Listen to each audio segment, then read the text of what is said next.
Welcome to Spoilers Intended, a podcast about series, novels, and films. For this episode, we go under the sea for a story I think you'd agree, where the characters can go on a spree, but the plot, well, we'll see. That's right, we're talking Disney's Atlantis, The Lost Empire. Hey everybody, welcome to the show. I'm Stephen Ford, joined as always by Andrew Knuckles. Hello there. And Joel Killingsworth. Hello. Hello indeed. So, gentlemen, before we also go under the sea to go check under the sea, I really want to put that in there just so it could kind of be like, wait, are we doing mermaids? No. But before we jump into Atlantis, we got a little talk here because, I mean, we're talking Disney, right? Yep. And not our first Disney film because we've already done Spider-Man, so it doesn't really count. Animated. First animated Disney film. You have subgenre of this. But it is our first animated Disney film. Yep. And I know we were kind of talking about looking at some of the maybe kind of lost jewels of Western animation. Yeah. Hand-drawn animation. Mm-hmm. And this one definitely came up. So in the same vein, maybe let's talk a little bit about what is your favorite Disney hand-drawn movie. So we're ruling out all of the 3D, Pixar, all those things. So we're talking animation, hand-drawn. Well, and here. the characters have to be hand-drawn. Now, there can be some CGI in it, Yeah. but the predominant character work is hand-drawn. Yep. So since Andrew wanted to equivocate with me on that, which means he might have something that rides the line, I'm going to start with Andrew. Oh, no, there's actually no riding the line here. Mulan, hands down. Okay. Yeah, that's a solid choice. The songs are fantastic. The animation is great. I love the character designs, and it's always really fun having Mushu and Eddie Murray. Yeah, Eddie Murphy. And Murray. Jeez.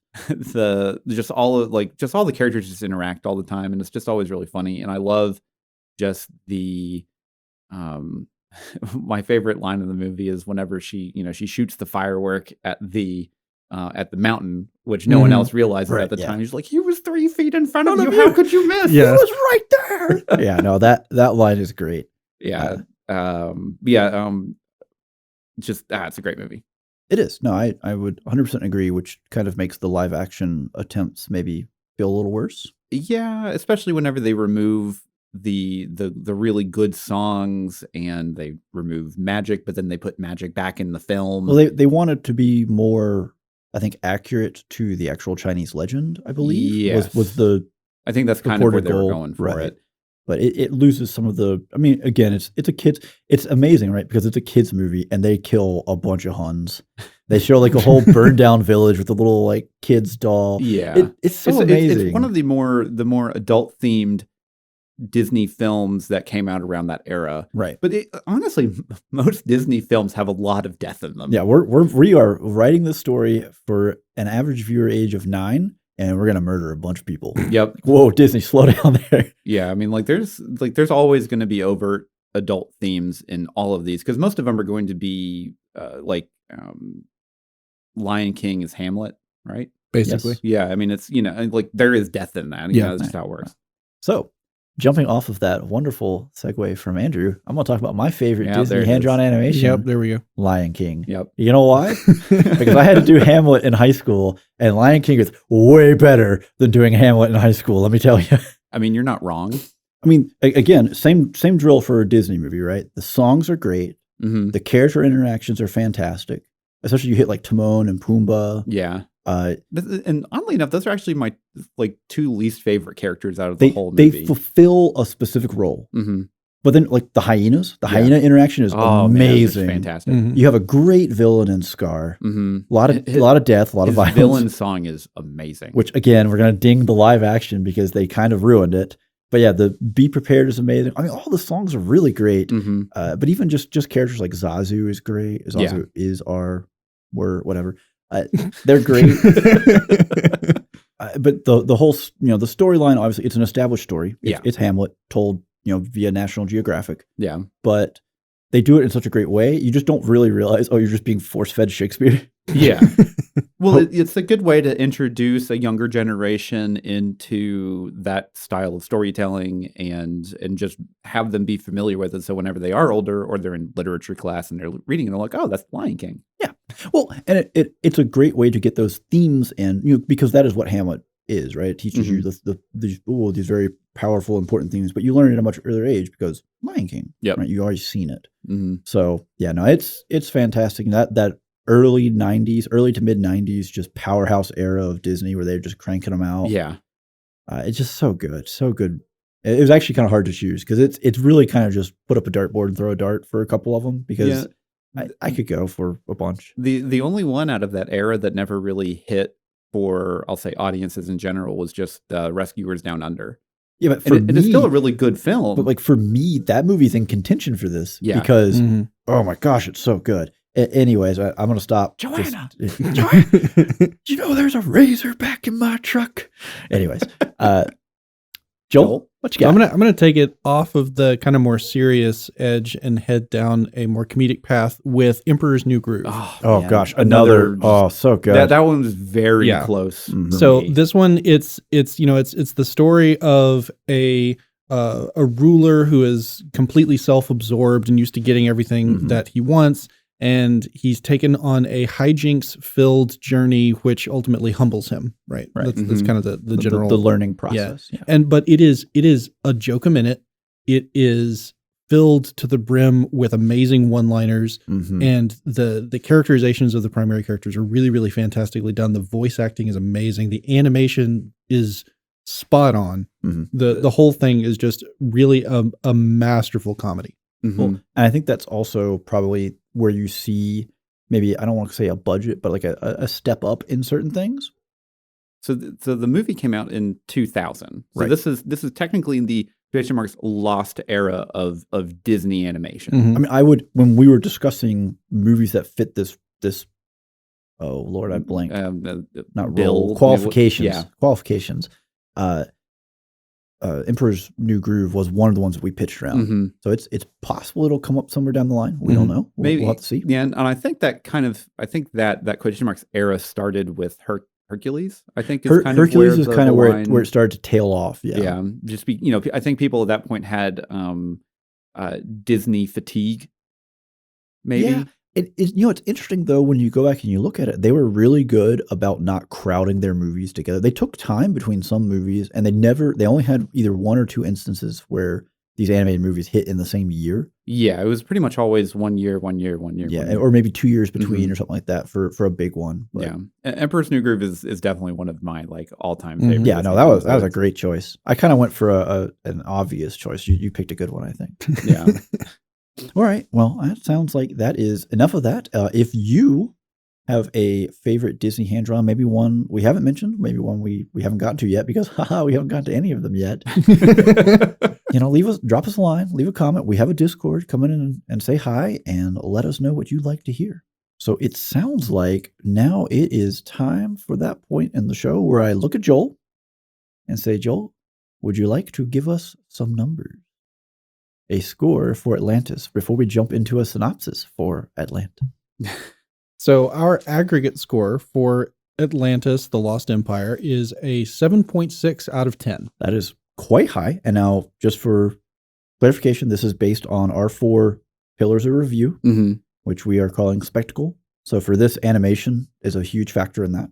Animation, character designs, quality of CGI, that kind of stuff. Yeah, for what CGI there is, because we're in a movie where we're kind of straddling the era of hand-drawn and CGI. Yep. The performance of the actors and also kind of how well they mesh with their actual character. The score, so the music, and then, of course, the plot. So 7.6, you said? 7.6. 7.6. That's a pretty high score for a movie that didn't do super great at the box office. Sometimes that's how it goes, though. Critics really like movies that people don't want to pay money for, apparently. So maybe we're just on track. Maybe. So on that note, since it didn't do well at the box office, and maybe a lot of people haven't seen it, Joel, you want to give us a synopsis? No, but I will. So we got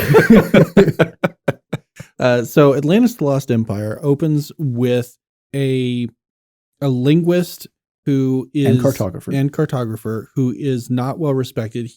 His grandfather Phil, not respected at all, I think. Who is also in the same field, filled his head with ideas of the legend of Atlantis and spent his whole life and career hunting down clues to finding Atlantis. And National Treasure took some notes here. And so we start with Milo, who is trying to follow in his grandfather's footsteps, but is unsuccessful as the institution to which he belongs does not respect him or believe in any of his theories. And so he gets a mysterious caller one night, which takes him to a longtime friend of his grandfather who finally has pulled everything together for an expedition to follow his grandfather's dream. And the last piece is he needs Milo to come along. So we then go on a grand adventure following through the expedition of attempting to find Atlantis and then determine what to do with the situation that they find when they get there. Yeah, I think that's a pretty good summation. Yeah. So before we start moving into anything that's spoiler heavy, so we're going to stay spoiler free. Any kind of general thoughts, gentlemen? We gave it a pretty decent score. It's a solid C. Pretty good score. The things I love about it is it really pulls from Jules Verne's kind of era of aesthetic, is storytelling aesthetic and styling. Yeah, is kind of what it's not steampunk, but it's like turn of the century. You have like these really like big behemoth iron pieces of like submarines and that kind of stuff that really kind of get you into the styling of the world that you're in. And it's the movie itself is very much a mix of like, you have a little bit of 20,000 Leagues Under the Sea, you have some Journey to the Center of the Earth in there. Then you have a little bit of Raiders of the Lost Ark and Indiana Jones. Yep, absolutely. You have a lot of these really cool elements that hit, if you're into these kind of adventure films, like it really hits that spot.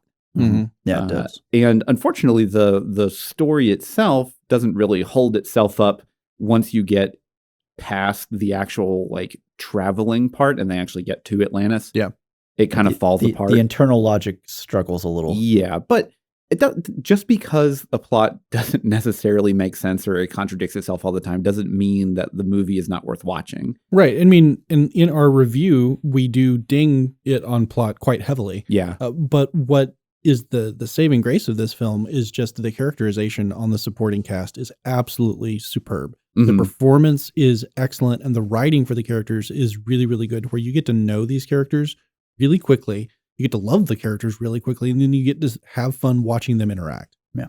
I feel like looking at it now from I've seen more films put out by other Disney franchises, and I think kind of putting up there with some of the Marvel ensemble-esque movies or kind of like an Ocean's 11. Like a Guardians. Right. They introduce a ton of characters and then the way they interact still feels really natural and you learn a lot about them in a fairly natural way. Yeah. And they pull it off really well throughout. So I think that is probably the biggest selling point of this movie just entirely. Yeah. And the actual animation is really good. The CGI actually holds up pretty well for the most really part. Does. And I mean, the character designs I love the art style that they chose for the film, which is kind of like everyone kind of has like little like stubby blocky hands and fingers and stuff. And it fits the kind of Jules Verne aesthetic. Yeah. It has kind of its own, it's weird because it's not really what you call like a Victorian era elegance. Yeah. But it's kind of the machines in their brute size have their own type of elegance about them. Where they are made for a purpose, but that purpose is kind of elegant, I guess, maybe. Yeah. So, well, I think that's about covered us here on a spoiler-free section. Yep. And, we're going into the spoiler wall. We're diving down, if you may. And, while Milo may have a financial benefactor, we don't. So if you would like to support the show for some more adventures, patreon.com/spoilersintendedpodcast. Enjoy the intermission.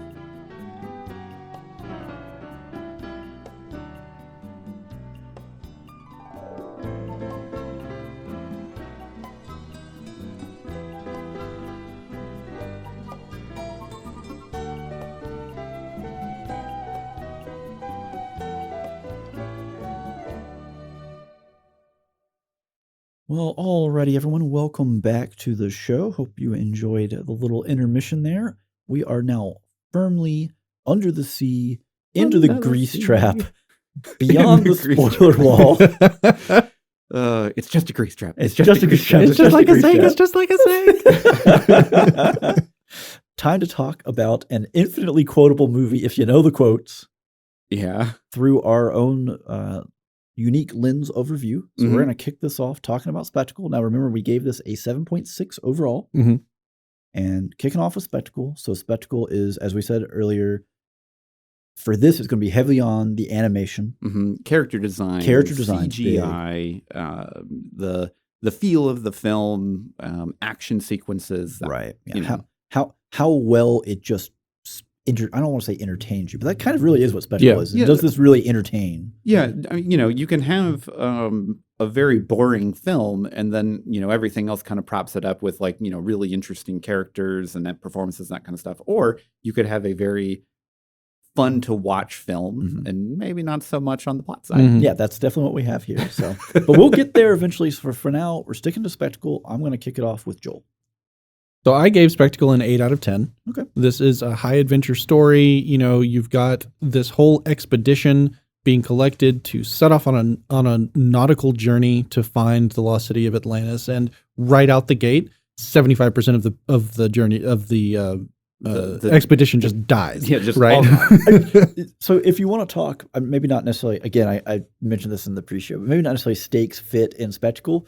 But wow, if you want to make the viewer understand, hey, you could die on this adventure, they do it real quick. I mean, they do kill all no-name, basically faceless characters. Faceless people you haven't been introduced to. Yeah. But they at least have a scene in there where they sit on it for a minute because they have kind of a memorial where everyone's like, all right, so this just happened, but we're going to keep going because we don't really have an option. So we're going to keep going. We're here now. Yeah. And so, but like moving on to the animation style itself, like you mentioned, is just really enchanting to watch. Like it's fun. The CGI integration is okay. It's still just kind of jarring whenever you have something that's trying to straddle both worlds there with the 2D animation and the CGI. Well, a lot of the scenes towards the end of the film, whenever the characters are riding the vehicles, that doesn't really mix very well most of the time. But that's not necessarily a bad thing. It's just it just some kind of not uncanny valley. I don't know the better. It's a lighting thing. The contrast on the character and the contrast on the vehicle is just a little off or something. Well, and it's that like in that kind of the technology at the time only could do so much. There's also motion, and I think that's part of it too, because there's sort of a very much a feeling of either the camera is on rails or the object you're looking at is on rails because the motion is just almost too smooth. Yeah. And it's for what's going on. And it's maybe a little too slow too. Yeah, with the action that's happening around them. And it is also kind of out of place too because they're having basically conversations in the midst of this big combat. Yeah, with like guns going off and explosions and that's just kind of part of the setting though, right? It is. It's just more, I think it makes the CGI stick out more because you have to linger on that scene to have a conversation. Yeah. It's not just a quick piece of action. Yeah. So that maybe hurts a little bit because if you go back earlier in the movie with the Leviathan attack, there's a lot of CGI in that. Yeah. And it's pretty much all CGI. A lot of that flows really well. They're kind of whenever the Leviathan's attacking the giant sub, because like the sub is massive. Yeah. Like if you think about the scale of how large this is to have all these vehicles and everything in it, the amount of movement that it does whenever he like hits it or moves it around it's too loose inside of water, where like if it was moving that much, people would just die because they're just hitting stuff. Yeah. Yeah. I mean, and you might maybe put that under plot because that is a little bit, when you push something underwater, there's water pushing back. You just crumple it. I think it's more on the lines of there may be some time constraints of how long a scene can actually last for the length of the actual film. Yeah. And if you want to make it exciting for a younger audience, you need to have stuff that moves quickly on the screen during action scenes. And that may have been a choice that they just made at the time to just make it move quicker, which, from someone looking at it in an objective perspective like we are, it doesn't track. But, for a kid, doesn't matter at all. But also, like for a casual, watch through, it's not really glaring. It's not going to jump out. Yeah. I did not knock it for that. Yeah. So. And I feel like the shot as they go up the grease trap. Yeah. That was also like the way the camera tracked was also done with CGI. And that I think that still plays off for the movie's 2000? 2001. 2001. For being 20 years ago and kind of being in that straddle zone of animation and CGI. I mean, there's stuff that comes out now where I'm like, ooh, this CGI is rough. And I would not put Atlantis in that category even for it being 20 years old. No, it looks good. Yeah, it looks pretty good throughout. Yeah. So, Stephen, what was your score? I gave it a 9. Yeah, I thought it was good. I mean, I am always kind of surprised when I watch these. I'm like, God, the animation really holds up there, and you can see a lot that goes on in the. Well, and their character designs and art direction and everything like that just do such a fantastic job of bringing you into the story, and their animations and their expressions whenever they're talking, and especially there's one scene towards the end where Milo is talking to Sweets. And Sweets is like, "Hey, are you okay?" And he's like, "No, I'm not okay." No, like, I'm not okay. Yeah, and he goes over the list and he's like, kind of like shaking the book at him and everything. And that whole scene, just like the animation and the expression that they get out of him, is just fantastic. Well, and it's interesting, Andrew. What was your score? I gave it a 9. Okay, yeah, we're tracking. We're tracking. It's interesting coming off of spending a lot of time kind of critiquing Arcane, and there's a lot of slow moments in there where you can see facial expressions. Yeah. And in Atlantis, when you have the moment of decision where the crew decides to abandon Rourke because what Milo is doing is right, you really get that same feel with Audrey having like the slow look back of, oh, am I really doing this? Yeah, well, she closes the door to the car, to the truck, and then she kicks it back out, and then like she gets out of the car and she's like, I can't believe I'm doing this. Yeah. And even I forgot the character's name, but the essentially the signals lady. Yeah, the comm girl. Yeah, who Packard, Mrs. Packard. Yeah, where she's just we're like, all gonna die. We're all gonna die. She just does it. Yeah, so good. It was really hard to ding it really for much of anything. Yeah.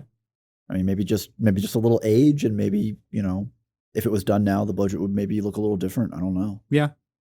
I mean, it's just a good looking film. It really is. That whenever I think of Atlantis, I think of the style before I think of anything else. I definitely don't think of the music or the plot or anything like that. But I definitely not the plot. You might think about the plot, but not for the right reason. Yeah, but I always go back to, I love the way that all the characters are done. Yes. And moving on to performance, which kind of like pairs in with this. Yeah, this is where it really pays off. Yeah, the character interactions is really what sells the film. Like you can have a bad story, but you can have a really fun time with everyone while they're interacting. Right. And this is exactly what happens. You have Michael J. Fox as Milo, which is phenomenal casting for that kind of like not sure of himself, nerdy guy. Well, and to your point earlier where you had the interaction between him and Sweets, right? He's really good at that turn on a dime and just blast, right? Where it's just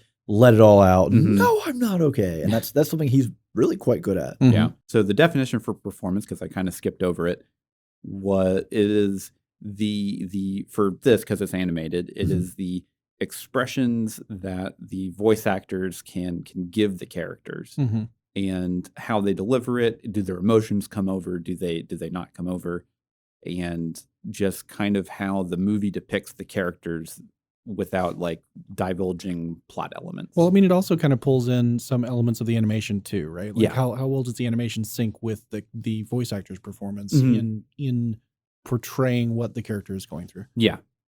And so for my performance, I gave it a 10. Okay. I mean, that bold. You've already before you gave us your score, you were already starting out with some pretty high praise. Yeah. So let's hear some continuation of that. Let's support some 10s. It's really just how well they characterize and kind of explain themselves whenever the secondary characters are all interacting, because you can tell just with how they're talking that they have been with each other for years, and they know exactly what the other person is going to do or how they're going to react. And every time you get little cutaways of even just like one or two little lines of dialogue, it's always just this little tidbit that just adds so much more to that character that really helps sell kind of like the group of hardened mercenaries, but they're all lovable guys or girls. Heart of gold. Yeah, heart of gold. Yeah. Yeah, so I guess I'll jump in. Why not? So for performance, I am also strong-willed, believer in critique. I gave it a 10. I mean, it's bold. Just the cast as cast and what they were given to do. It's too good. The writing they were given and the way that they made it work and played with it was just too good to not put it up there. And you have people like Jim Varney was Cookie. Yep. So that's your Slinky Dog for or Ernest for older listeners, and his expressions, the way he does that character is just so good. It's a little different looking because animation, it's a different type of character, but you can still hear all that in there. Like you said, Michael J. Fox, perfect for this kind of young and unsure. Even though, like by the time this movie was made, he was probably in his pushing 40 or something. Yeah, ish. If not older, honestly. He just has that kind of voice. But you can keep talking, and I'll find it. Perfect. But as you were alluding to, everyone there, they feel like they have lived and been with each other for a long period of time. They've had a lot of adventures together, and maybe this is the last rodeo. You do have Audrey, who's kind of a character who has shown up because her father has retired from the crew, and she's kind of filling his place. But she does, she's great. And then also the little bit of characterization that we get. How old was he? He was 39. I nailed it. But the little bit of characterizations that we get, like with their interactions at the campsite, where they all kind of get to talk about themselves and who they are and how they are, and that it's kind of one of those things where whenever we're talking about like the dialogue that they have, that's technically in the plot, but it's also how they deliver it to make it believable for kind of what they're saying, and that's kind of where we're going with that, right? But like, I mean, with Vinny and like, how to flower place, the roses and the carnations and my corsage doesn't match my dress, stuff like that is just so good. And the way he pulls off, coming from that style of character, the way he looks and acts and what he does is just so good. Hey, look, I made a bridge. What took like 10, 11 seconds? Yeah, tops. Sweet's great. He gets probably some of the best lines in the movie. And then more talk, less talk.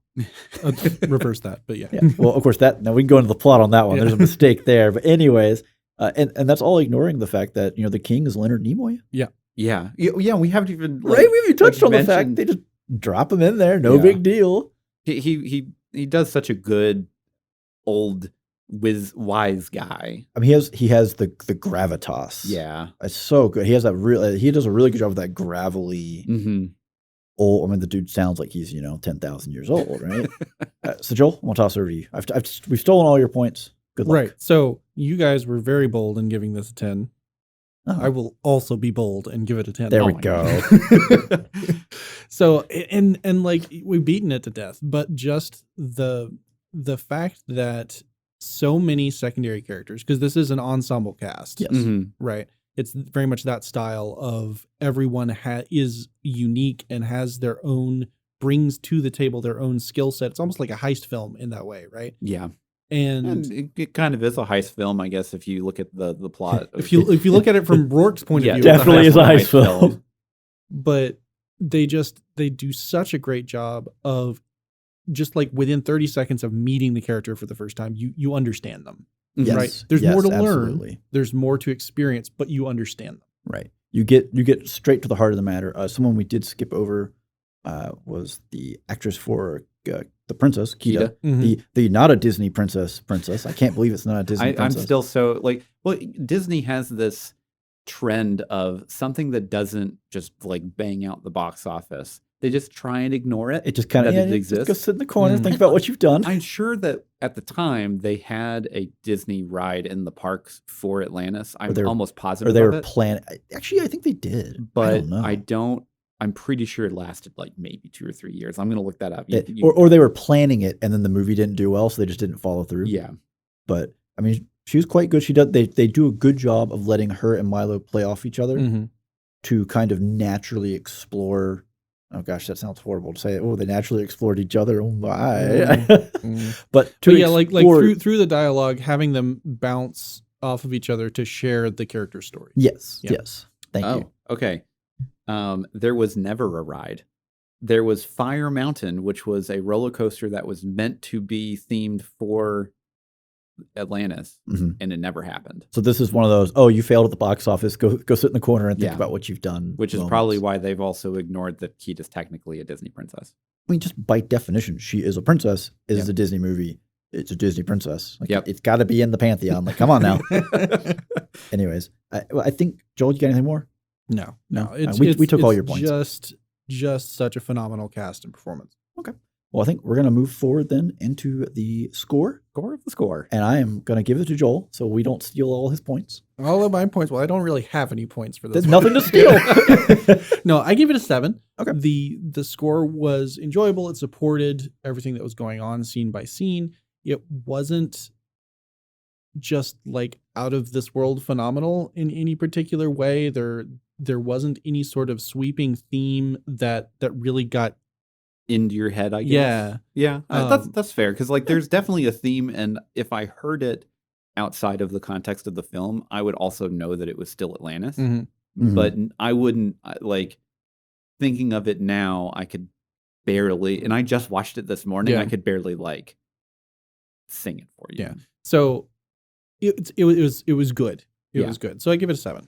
Yeah. Okay. That's fair. And you don't have nothing else to add. Just not a lot to add about it. I mean, it was just there. It supported it. It did a decent job. It wasn't No Way Home levels of just there, but well, there are definitely scenes where that's a bold thing to say in an episode where we're rating this movie just below No Way Home. Well, there we have yet to get to the depth. Oh, we're gonna break it down. Yeah. Yeah.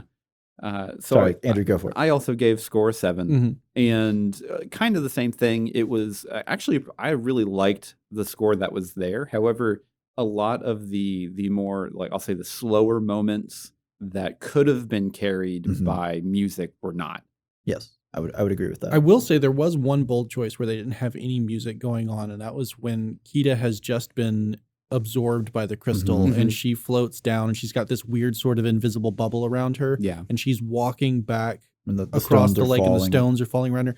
And it's silent. The only sound that you get is the splashing of the water. And that's kind of a bold choice. And it was a bold choice, but I thought it really, really worked for the scene because you're there and you don't know what to make of this yet, right? You're in suspense, and the music not telling you what to feel, I think, really actually helped that scene maintain that balance. It also really helps you focus on what's happening in the scene. The focus is what is going on before you, right? Yeah. And I got a quote to meet, so we'll talk Star Wars.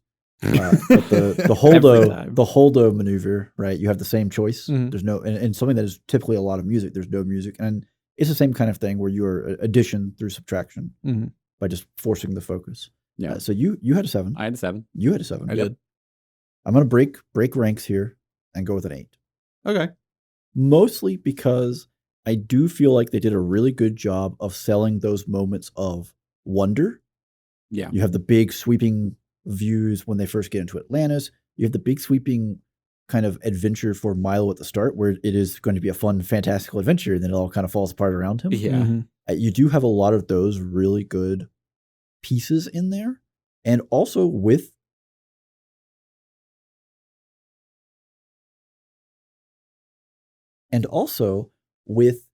the Leviathan attack, I think they do a really good job of kind of the stress and panic and punctuation. Terror. Yeah, it's a big punctuation on what's going on. Thank you. That's a good word. So I had a hard time dinging it. There are definitely moments where it did have a bit of, there's music here. You could have done something more in this space. Yeah.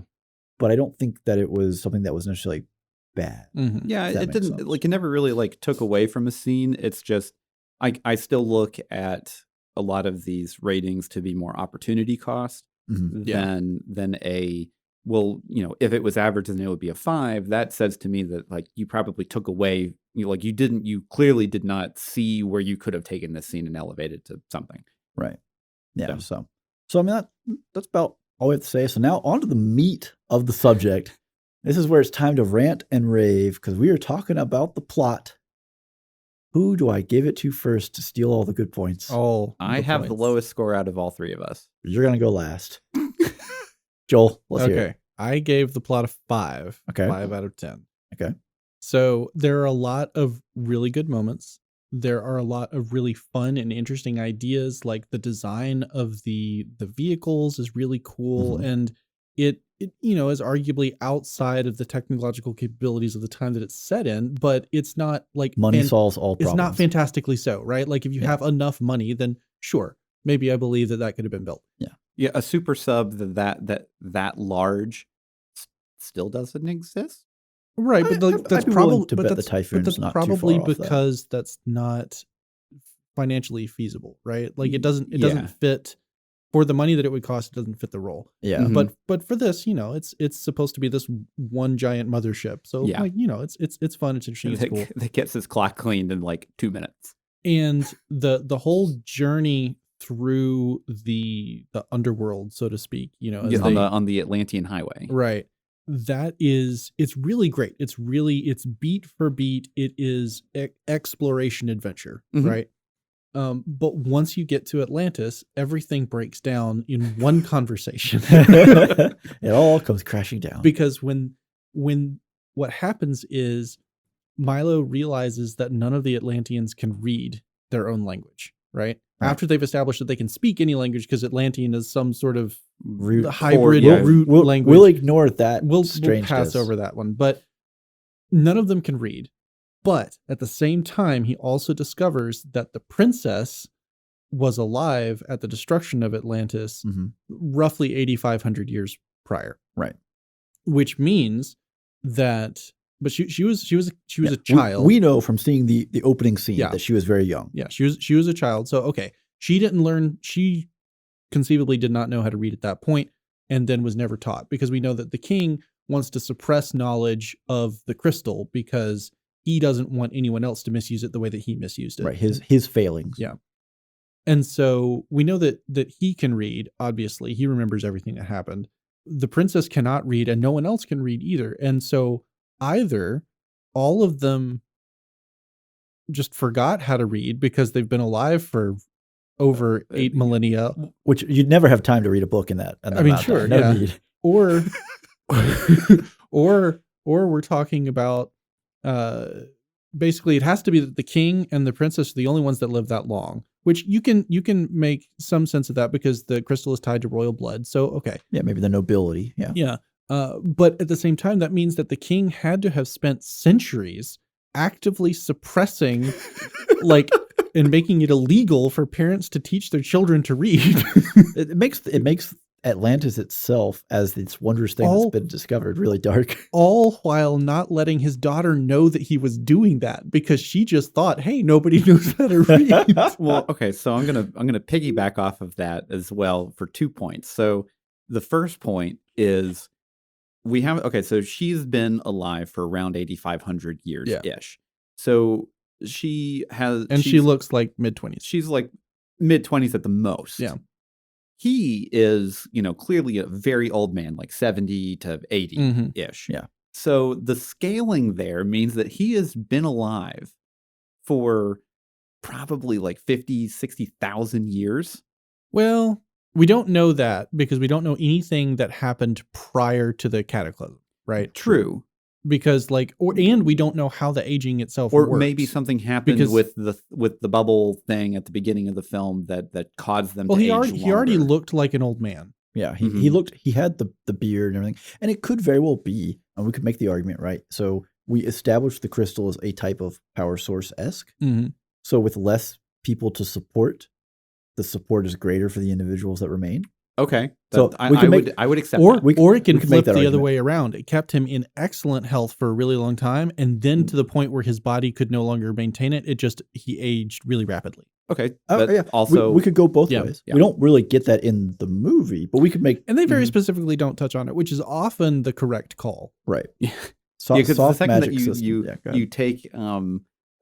you focus on something small like that, and then people like us will just run rampant with it. That's not how it works. Nerds with too much time. Yeah. Well, at its core, it's a soft magic system. Mm-hmm. And the deeper and the more you try to explain those types of magic systems, it just breaks down. The worse it gets. It just goes downhill. So the second point that I had was for, people not knowing how to read and everything, whenever they're going down and in the water and like looking at the mural that was made, and it is depicting the sinking of Atlantis, right? That has all of these words that only Milo can read. Who made those? Who made those? See, what you don't know is this dovetails. No, it's not magic. This dovetails perfectly with Joel's theory about the king suppressing reading. He sent those people down and then he killed them. No, to make those inscriptions, and then he flooded the chamber. So they're just floating over bodies, just skeletons down below. So it was all of the illiterate people were allowed to live at that point. The great culling. Yes, that somehow Kita is unaware of. Somehow. Well, she was, the aging process slowed her down. She spent a long time as 4, as a long opportunity. Yeah, she won't notice it. She won't know anything. That is a very long time to be relatively infantile. Yeah, it really, really is. Oh man, I love how, like, as you were saying that, I was like, oh man, I know exactly what happened to those people. I don't know what that says about me, but anyways. Okay, so you can talk now. Oh, thank you. Did you give us a score? No. You told me I was going to go last. Oh, that's right. And that you jumped in anyways. I had to make a point. Sounds like I need a mural made somewhere. It's going to be my new threat. I'd really like if you make me a mural. Anyways, so I gave plot a 5. Similar to Joel. There are issues.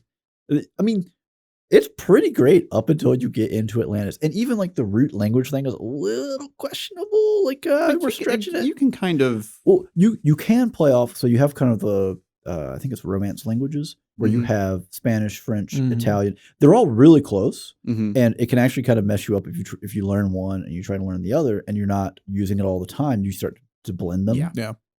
So that one, it's maybe pushing it a little bit, but it's fine. There's no way English fits with the rest of those. It's just because it's a Germanic language. It's just not happening.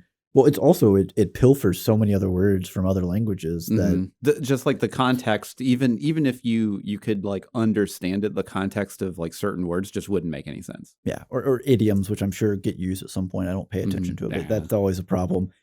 Anyways, the literacy thing is a huge. Like what writer sat down and said, I know, they forgot how to read. What?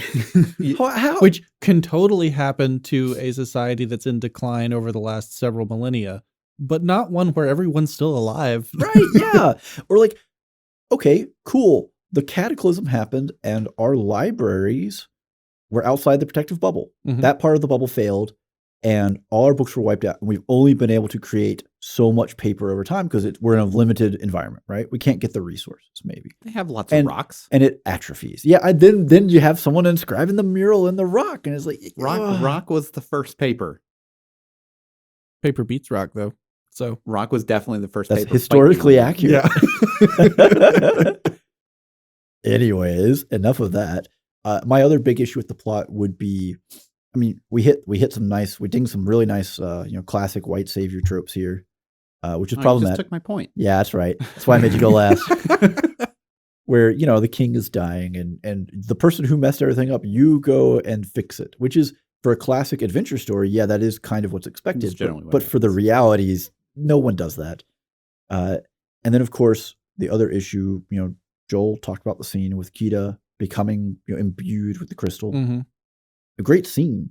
And they even show, she's boxed up in the cage and everyone's crystal dims. And I guess you could make the argument maybe it has enough power, but the whole point is as the crystal leaves the civilization, this is what sustained them. They're all going to fade away and die now. Yeah, and like you can see all the waters receding. Yeah, and everything turned, like someone turned the switch off, right? But the solution is use the crystals to power the machines to save. And they're all glowing on the next scene, pretty much. That is actually, that's a good point too. They all dim, and then the next scene where he's like, "Oh, we're gonna do it," and maybe it's supposed to be like powered by hope. Well, okay, so dang it, Andrew. That's actually true because The king even says that it feeds off the emotions of the people. Oh, yes. I beat the plot. Oh no. Do we have to bring the score back up? No, it won't change. No, it won't change. So speaking of scores that won't change, Andrew? I gave it a 3. Oof. For mostly kind of the same things that we've been talking about. Stephen took my white savior point at the end of the film. You can beat it up a little bit more if you want to. It's really more on the... Like, he comes in and he's the only one that knows how to read. Then he is the only one that knows how to turn on the vehicles. Then because he knows how, and then whenever she gets essentially kidnapped, then he's like, well, I can go save her, and I'm the only one that can do this. Yeah. Kind of, and those kind of things. And it's one of the older we get and the more society, kind of just morphs into whatever it's morphed into in the past couple of years. Those kind of stories just don't track anymore for you, just kind of what you're used to seeing. It stands out too much. Yeah, it just stands out. So on top of that, I will, everything we've already talked about is kind of already there. But then the other thing that bothered me, and we kind of talked about this in the pre-show, was the amount of time that passes from the beginning to the end of the adventure. If you look at it at face value and you don't look into it too far, it feels like the whole story takes place over 3 total days. From so we're dropping into the ocean. No, okay, we're entering the ocean. We're not even talking like mansion, because that might add like 2 days. Yeah, so we're talking about dropping into the ocean, going down, fighting the Leviathan, losing, then going through the grease trap onto the highway. Then you're into Atlantis, and then you have basically quotation marks one night, which you don't even see them sleep. So then it could just still be the same day that Rourke was like, actually, I think we're going to go ahead and just, nip this in the bud and then, take. My only rebuttal to that is that there is a travel montage scene, which is kind of like them saying, and an indeterminate amount of time passes, and now we pick up with the scene where they're camping. So, and that would be the only, and there's a counter argument to this, but my main argument for that is whenever they are talking with him around the campfire, clearly they have not interacted with him at all for this entire time. And they've been bullying him the whole time, right? Because so like it is a shift in character relationships, which normally that means a passage of time. Yeah, because you're like, well, I don't like this guy. Well, okay, he's fine. Yeah, but then they are commenting on his inability to pitch tent, and entirely possible he could be pitching a tent all the way across the camp whenever they're sleeping during the montage and everything. But it feels kind of out of place. If they would have put that a little bit further ahead in the montage and then had another montage after it, this wouldn't even be a point. Yeah. That's fair. If they had him becoming part of the group and then they montage past that, and then they have the issue, like the fire issue or whatever you want to say, which is, it's in itself a little strange, but it's weird, but it's you needed some kind of conflict in that moment, and they found something and they did it. Now, if we want to play the real nitpicky game, right? Let's play some real I want to play some real nitpicky game. Well, they fall down into a massive hole, and then I'm fine. You know what? They can still access Atlantis from wherever they are. Yeah, they obviously had a lot further to go down of the volcano. Anyways, I'm fine. You know what? I'm fine. We'll play with that. Apparently, ash and soot can cushion a several 1,000-foot fall or whatever. Easy, no big deal. Yeah, well, it's fine. But nitpicky, right? So in the final conflict scene, we have Audrey and Sweet are going to saw Kita free, and it's Audrey doing the sawing, not the big brawny doctor who saw this is doing the sawing, and it gives him an opportunity to have great line and interaction. I'm gonna pick a nit off of your nit. Oh, let's go for it. So in order to get the right angle on the saw, Audrey climbs up on top of the box, and she is like a quarter of the mass of she is Dr. very Sweet. small. And so him getting up there would be much more difficult than her. It would also make it a lot easier to, once you start to break the chain, that the chain would peel itself apart because it'd have more weight on it. Just happened. It's okay. We can play that. No, you're fair. So if you want to Steven's over here, like shoots a gun, and then Joel's like, no, afraid not. He pulls out another gun, and then Steven's like, actually, I have 2. No. Well, all right. I'll validate. I'll give you that one, because we do see a little bit later in the conflict, right? Rourke ends up in the same place, and Rourke is physically about the same size as sweets. Yeah. And we know what happens to him, right? He looks up and that's a mistake. Terrible, terrible mistake was made. Right. I did got like transmorgified and busted into a zillion. I mean, he's missing. Yeah. Oh gosh, so many good quotes. The one-liners in the film are just great. Yeah. I mean that really is what carries and elevates it. Is again, it's the interactions and the chances they have to showcase the interactions. Yeah. And it's really weird too, because I'll give them credit in a lot of places. They did a really good job of pegging down the exact time that we are in modern day. Almost to the year borderline. But you can get pretty close to it. They did a really good job of that. They did a really good job of all the characters staying within that era. Cookie even mentions, watch me make. I got a map of all 38 states, and the 38th state joined in like 1840 something or something like that. I can't remember exactly, but it's within time for him to have had a tattoo of this. Yeah, and the states haven't been changed. He has to go get another state penciled in or something. Yeah, watch Rhode Island dance, baby. And Audrey's like look of disgust. Maybe Cookie just gets all the good lines. I think Cookie and Sweet get all the good lines. I would do it injustice if I tried to quote it, but his 4 basic food groups. Oh, I got your 4 basic food groups right here: beans, bacon, whiskey, and lard. Or the don't you worry, it'll keep and keep. I think my single favorite line from the whole piece, though, is Mrs. Packard's, "I get the same problem with sauerkraut." I use that one way too often. Or the and I'm gonna mess this one up, where it's like, well, what's the deal with bowl? Don't tell him. I told you not to tell me. You told me anyways, and I'm telling you right now, you don't want to know. Yeah. Or like just kind of playing off of the mole. I got soap and I know how to use it. Yeah. So I mean, that is really, we're literally demonstrating it right now. If you had to sell the movie, these are the things that sell the movie. It's the characters interacting with each other. It's not the overarching framework of plot, because it's pretty weak. There are some big pitfalls that if you're just sitting at home watching it, you're gonna do the Leo meme, lean forward with your beard, point at the TV.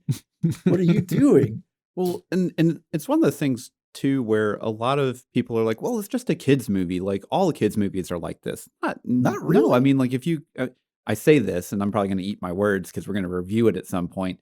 But Mulan doesn't have like these glaring plot holes outside of maybe some 1 or 2 things at the end of the film. No, it has a massive plot hole. Oh no, towards the beginning, but we'll get there one day if we review it. We'll discuss that off air, because we are past the spoiler wall for Atlantis. Yeah, I'm not going to jump into Mulan issues, and it's whatever. It is what it is. They were great movies. There's a lot of really good stuff going on, and it's tough to really undersell it as just entertainment value, right? Yeah, I'm talking Atlantis. Mulan is its own world, but also in the what I guess we could call modern kids movie era, they're also much more adult written these days. They're more intelligent in kind of both in the humor and how well they are written, just by default, because hey, you can make money from kids and adults at the same time. Who knew? So anyways, final score doesn't factor into our actual score, but I guess we didn't actually discuss pre-show. We didn't discuss it. We messed this up, but I'm going to call it Originality, because I feel like it's Originality. It's an original story. There's nothing. Really. There's no faithfulness for it. Atlantis doesn't exist. There's no faithfulness. You here. say that. Ooh. Anyways, Originality score, Andrew. I gave it a 7. Okay. It pulls on a lot of some of my favorite pieces of media over the years. Like I love Jules Verne, especially 20,000 Leagues Under the Sea is one of my favorite films and books. It's a good book if you really enjoy watching or reading or listening to him describe a coral reef for roughly a chapter. Like Lord, I don't remember. I've blocked that from my I think it's memory. like 12 pages worth of description of like tropical fish and tropical coral growth and that kind of stuff. And for the time, it's technically a science fiction book. For the time, it's really interesting. Well, it's also one of those things where most readers of this book will never see a coral reef.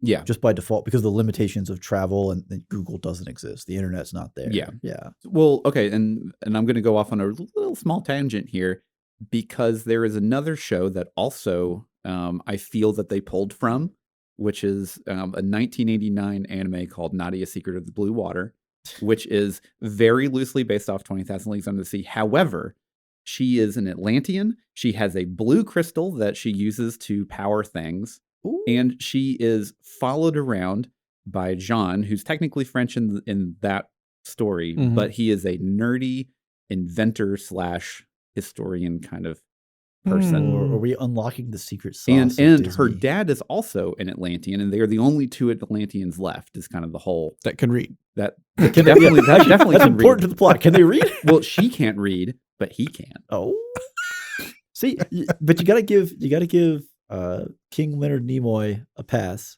because as near as we can tell, he's blind in Atlantis, at least. Maybe he could read at one point, but that is. Oh, well, no, see, it doesn't matter whether he can read or not. He's the one suppressing the knowledge. Right, yeah, that's true. He killed the people in the mural room. That's how he got blind. When he set off the explosion to flood the bank, it blinded him, and he can't tell anyone why he's blind. He just has to accept he's always been blind. I was always blind, honey. In the 400 years that she was 4. Yes, the 4 centuries. Man, you want to talk about some terrible twos? Oh man, Joel. God, just imagine having a child that is the mentality of a 2-year-old for like 400 years. I can. But this is an issue that other. I mean, isn't that just having a pet? No. Who has a pet for 4,000 years? Who has a child for 4,000 years? You just said it's what it feels like. Okay, anyways, originality. I give it an 8. I don't have this conspiracy theory anime film, to draw on to knock it all the way down. Look it up. It's the same story. Well, not the same story, but the same styling.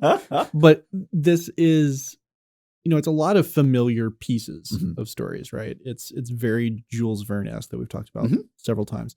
But the fact that it was placed in just pre-World War I is actually really interesting, because it adds a lot of really fun visual texture that you don't necessarily get a lot of from a lot of different sources of media, right? Yeah. It's much more common that you'll find these sorts of adventure stories in and around the World War II era. And we're talking Indiana Jones. Right, basically. Yeah. But like you transplant that back a few decades and you get to have a different aesthetic with a lot of the same considerations. Yeah, you do. I also do like that one of Milo's lines whenever he's talking with Sweets at the end and he's complaining about everything, he does specifically say, well, he's probably going to sell it to the Kaiser. Right. Which I'm like, ooh, yeah, that kind of dates the movie enough to where you're probably closer to maybe 1910-ish. Right, yeah. Somewhere around there. You're getting enough that Germany is considered a world power.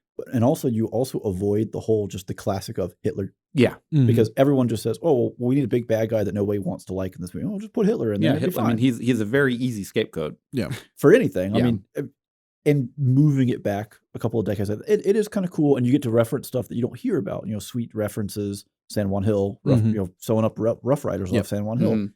Nobody hears about Spanish-American War unless you were just in history class, basically. So it is neat to see something set in that kind of era. I gave it a 7. Yeah. I think its biggest failings, other than the plot, there's just too much, and it may just be the era, it may just be that it's dated at this point, but it's just too much reliance on kind of a white savior tropes. There's just too much going on. You can have something that is that kind of like, a person from outside this group has come and is able to save this group, and you can do it while getting away from some of those big time cliches. Yeah. It's not just that person has to do everything. It can be done. I promise.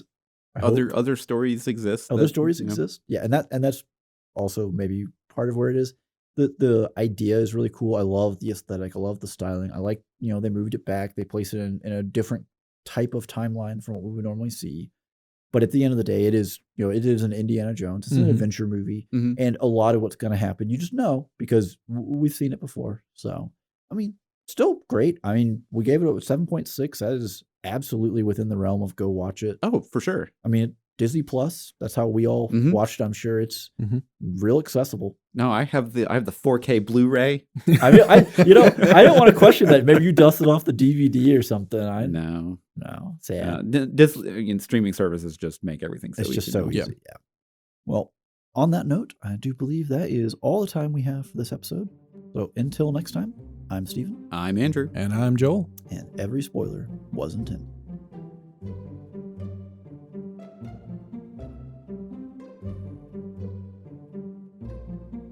Thank you for tuning in. If you like what you heard, you can support the show for as low as $1 at patreon.com/spoilersintendedpodcast. We also have a Discord server and would love to have more people joining in the conversation. Links are in the description below. Thank you.